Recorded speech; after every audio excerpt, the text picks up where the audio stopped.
From the foundation of the shingles and everything in between, we're back on Lake Houston Home Advisors. Ryan Poston from Omni Home Services.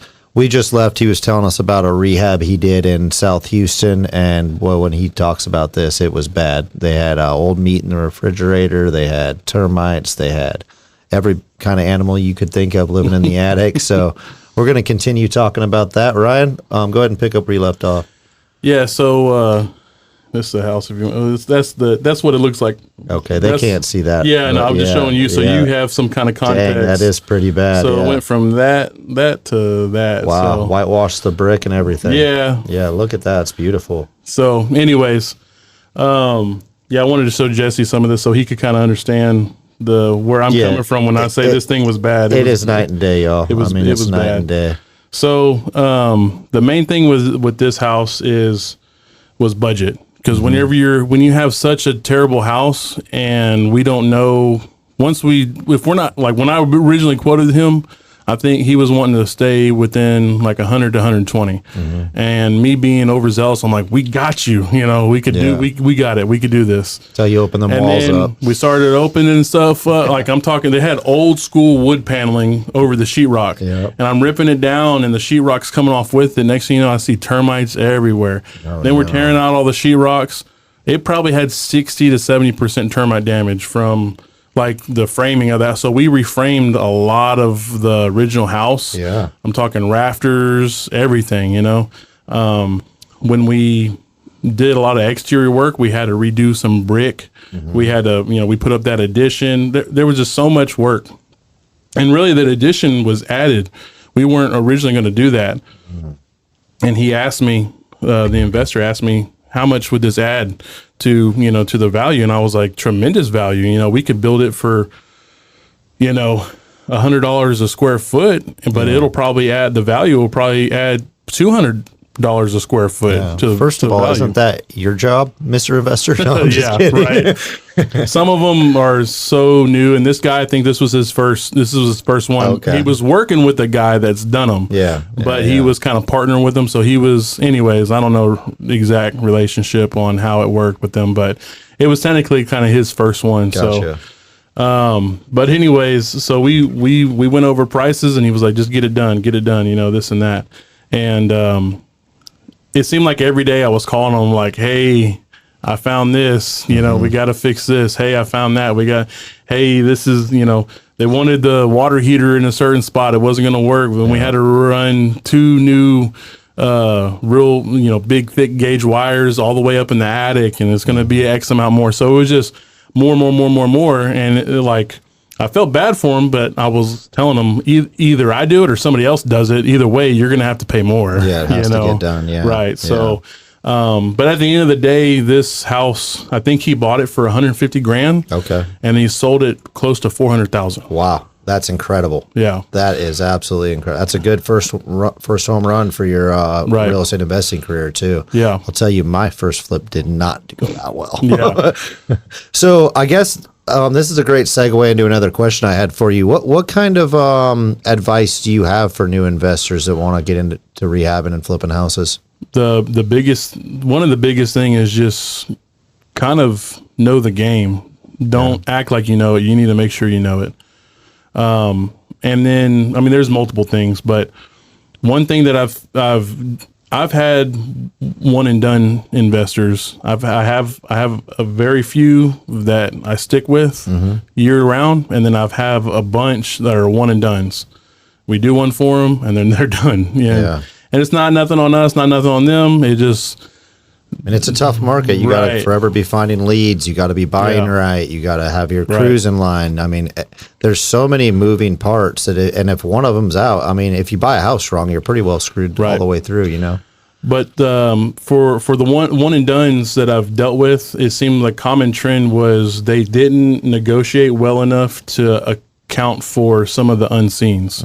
So they negotiated for what they saw, and they didn't account for what they didn't see. And I think a lot of those if you're new in investing, you have to come up with some type of percentage margin that says, hey, I need to account for, unseen work, where the homeowner might know there's a plumbing issue there because they've lived there for 10, 20 years. So they know there's a problem with this, but they're not going to tell them that. Yep. But it's an unseen issue that they don't find out until they buy the house. For sure. You know, or the termite damage. You don't think that those people knew that they had termites? They did. Oh, they definitely knew. They definitely knew, yeah. You know, they had a 5-foot beehive in their wall. You know what I'm saying? So that was another thing. I had to call a bee specialist to come out there and extract the beehive. Yeah, they were stoked on that. The bee specialists love that. I've had to do that a couple times. We were just going to town demoing the walls, and the next thing you know, one of my guys, and I was there working with them. Like on demo day, me and AJ, we like to go out there. Demo day, we go out there, we smash walls, you know. Yep, demo is fun. Every other day, we're gone. We're out of there. But demo day, we're there. So we're sitting there smashing down walls and tearing things out and throwing stuff away. Next thing you know, one of my guys is screaming and cussing and running out the house because he was demoing the wall and ran into that beehive, and they were all attacking him. Next thing you know, for like a whole 2-3 days, there was just nothing but swarms of bees flying through that house. We couldn't even go in there. Man. They were mad. So I had to call a guy out there to get that beehive out of there. So what? The beekeeper comes in, finds the queen somehow, and takes the queen, and they all follow suit. Is that? I think so. I guess he killed off some or something, or I don't know. I wasn't there when that all happened. I wouldn't want to be there either. I just showed up and they were gone. I'm like, cool. Yeah, you know? for sure. But anyway, so that's a prime example of something that there wasn't bees flying around, and it was wintertime, so they were kind of dormant. Yeah. So, but when you ruffled up the nest, that's when you knew they were there. Yeah. So, but I would really recommend new investors coming up with some type of procedure to equate into their negotiation prices for unseen stuff. I'm pretty sure the guys that have been in it for a long time probably do that. But I think a lot of new ones don't think about it. I tell a lot of people you should treat every job like a lender's going to treat you when you bring it to them. Right. You know, they're going to ask these questions. Right. And don't BS them, because the questions are asked to protect you and the lender and whoever else. So that's my rule of thumb. I mean, think like a lender when you're going into these houses. Right. You know?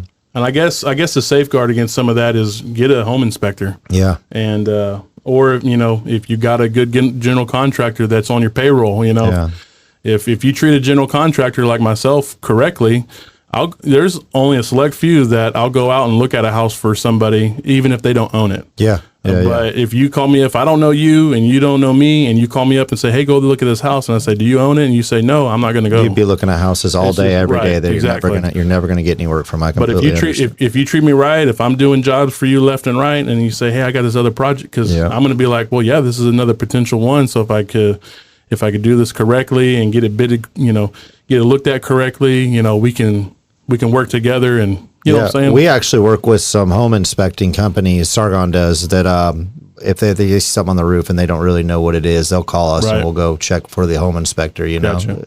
They always have those little clauses at the bottom. Right. You know, we're not actually good at this section. Not good, but this isn't our wheelhouse, so please hire a professional. I've had the same experience with one of the houses that I actually got the house pulled out from under me because I did so much legwork, and then come to find out, the lady chose somebody different. But I even was in talks with the inspector. Like, I even had all of his reports, and anyways, and all of his reports said kind of the same thing. I forget. Basically, hire a professional. Yeah, exactly. That's kind of my thought, but you should definitely have it double checked. Right. Yeah, for sure. Well, we're going to take a quick break here from our sponsors. When we get back, we'll talk more about Omni Home Services and Ryan Poston. Thank you all for listening. From the foundation to the shingles and everything in between, we're back on Lake Houston Home Advisors with Ryan Poston from Omni Home Services. As always, I'm your host, Jesse McMullen. So we've really been digging into the nitty gritty with Ryan here about flip houses, working with investors, restaurant remodels. He's been telling us all the ins and outs, the good, the bad, the ugly. It's been really entertaining to hear, in my opinion. Ryan, what is the role of a general contractor on a rehab or a commercial building like this, and why would a company owner or an investor hire you? What sets you apart there? So, you know, people hear general contractor and they just like, the main thing I see a lot is when people are trying to hire somebody. I needed this, no general contractor. Yeah. And it's like, Those are the people that need a general contractor usually. Exactly. Because for one, you're probably going to hire somebody that a general contractor would have probably charged anyways, because we have really good negotiation skills and we have really good contacts now. And we've been through the process to where we know we vetted who we use. Mm-hmm. So if you call somebody up from, if you put a post on there and, hey, I don't need a subcontractor, and, Joe Blow comes over to your house to do your flooring, and he's not a general contractor, but he knows what he's doing. Well, he might take too long. He might run off with your money, not come back. He might not be insured. Not insured. Yeah. If he gets hurt at your house, next thing you know, he's suing you. So there's a lot of reasons why hiring a general contractor is more important, is really important, because we do all the work that sometimes you don't understand that's in the process, in the game. So we hold people accountable. If I give somebody a certain dollar amount and say I need this done in a certain amount of time, we're holding them to it. Mm-hmm. A lot of times people ask for half down and then they run off. Mm-hmm. Well, if I'm not giving my guys half down, I'll get, we have draw schedules. We'll get a certain amount down, but they're not getting it. Yeah. So we make sure that everything is in place, everything's running smoothly. Now, does that mean I haven't had guys run off with my money? No, of course not. But guess what? I make checks. I don't give cash. I'll stop payments. Yep. So tell me, what is your communication process with the building owner and investor throughout the process? Is it like a daily communication with pictures? I mean, yes. So, I communicate daily. Me and AJ, we're like fire and water. We kind of we work together really well, differently. Yeah. So he's more of, he'll send you pictures periodically. He won't get with you on, there's some things that he just takes care of, and he doesn't tell you. And then, when the owner finds out that, hey, this happened. Yeah, but he took care of it. So we've had mixed reviews on that. Mm-hmm. I've had people get annoyed that I call them every day with this issue, that issue, but I'm just communicating with them. What I'm saying? I'm keeping them updated. Then on the flip side, when you don't communicate daily and you don't tell them about some of the issues that we ran into, that we encountered, then they say, well, why didn't you tell me? So it's like, you can't really get... We always tell customers better be looking at it than for it. Right. So for me, I do daily communications. Yeah. A lot of times I'll say, hey, we're leaving for the day, or, a lot of times I won't tell them, hey, we're here doing this, X, Y, and Z. Now, if we don't have no problems, I won't tell them, whether we show up or when we leave, it's not that big of a deal, but sometimes the customer likes to see that, hey, we're wrapping up for the day. We finished X, Y, and Z. For sure. But we try to give them a timetable so they know, hey, we're going to be doing the kitchen cabinets and the counters today will be done by Friday. Yep. And then come Friday, if we're going to be, a day later, I'll let them know, know. So, but the days in between, if there doesn't need to be communication, there's not really communication, Totally understandable. Yeah, we sometimes wear people out with that. We really do, but it is what it is. Right. Well, Ryan, I really appreciate you coming down. I wish AJ could have been here. I am going to bring this up on air. AJ's fighting cancer right now. He's going through a pretty hard time. I'm going to post a donation link on my Facebook again and on Sargon's Facebook if any of y'all want to help him and his family out. He's a very good man battling a very tough time right now. Ryan, you have anything to say about that? And also, would you let people know how they can get a hold of you or AJ and Omni Home Services? Yeah, AJ, he's not just my business partner; he's my brother-in-law. So he's been family. I've been married into his family for 14 years now, I think. Yeah. Hope my wife is not going to listen to this. She'll be like, I don't know. You in trouble?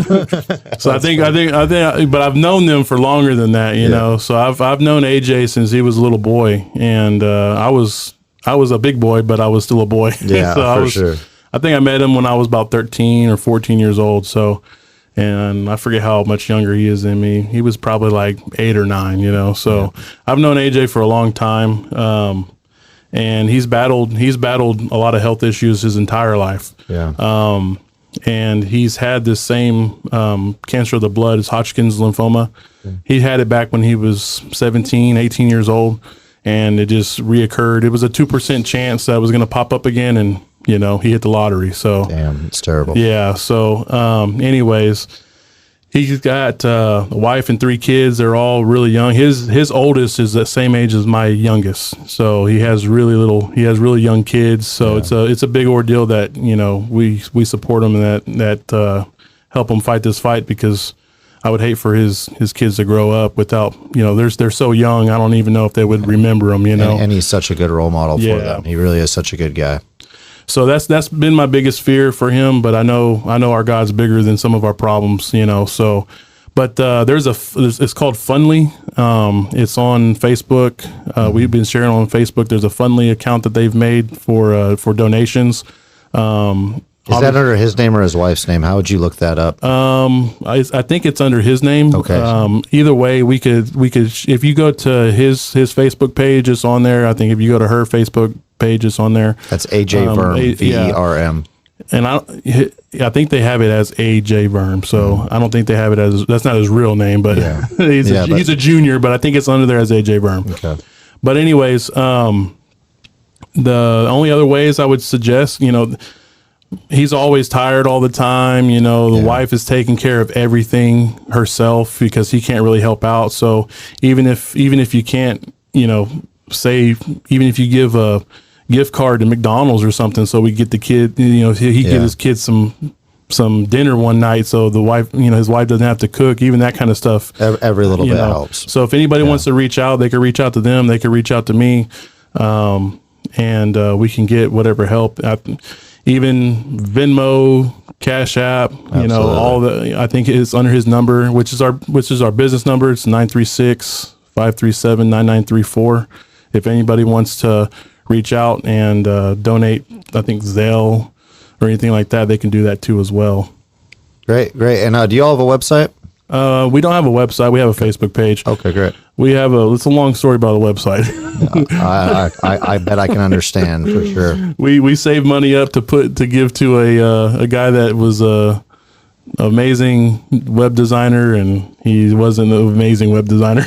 We can talk off air about how to remedy that. But any other ways they can get a hold of you or AJ? Yeah. So main thing is a Facebook page, Omni Home Services. I think it's our is Omni Home Services 1 is our handle. I think we got Instagram too. I think it's just all tied in the same thing. Yep. At Omni Home Services 1. And I mean, they could always reach out to us there. They could give me a call. I have my phone on me 24/7. I'm always working on my phone somehow, some way. My number is 713-380-9717. People could text me, call me. If I don't answer, I listen to my voicemails. I'll get back to them, you know. But other than that, Facebook's where it's at. That's where we made a killing at. So we kind of just stay there. Amazing. Well, thank you so much for coming. Thank you. And please let AJ know he's in all of our prayers, and we're rooting for him. I appreciate it. Appreciate y'all listening to Lake Houston Home Services and Home Advisors. Sorry, and we'll see you next week. Y'all have a good weekend.